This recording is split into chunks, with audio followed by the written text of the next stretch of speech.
Hi there, so welcome to your feedback for week 4, assignment 3. So Dolly, I like that you didn't go with the heart. That would be way too obvious. I would do a couple of things. Right now it feels like the hexagon isn't turned enough to be not symmetric.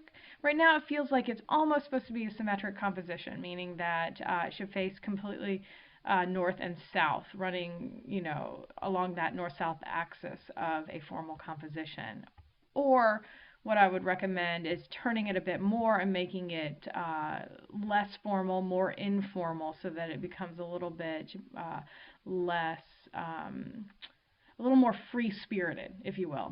For me, the blues are kind of dominant. There are a lot of them. I wouldn't bunch them all together.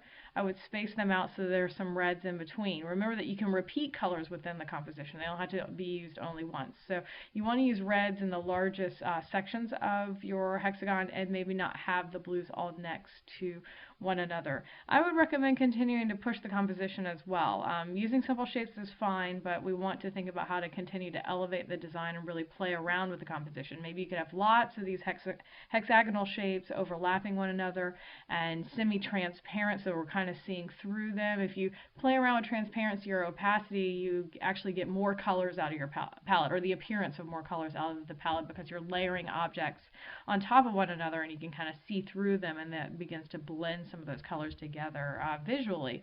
So really just continuing to push your design and search for tutorials and play around with the composition and take bigger risks.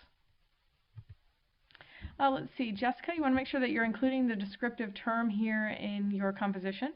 I'd like for you to refrain from using the 5-pointed star, as I mentioned in, I believe it was week 3, assignment 3's tutorial. So let's not use the 5-pointed star in any of your compositions, because they are overused shapes and we see them a lot in student portfolio. So I want you to make your portfolio as unique as possible by really developing unique shapes, even if they're simple, just unique shapes, not these kind of stamp shapes that are preloaded into the software.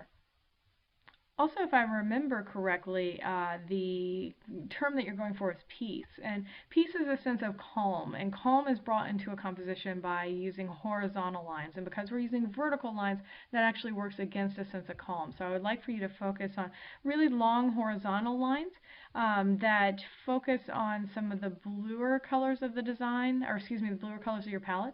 So we're getting a sense of calm into your composition.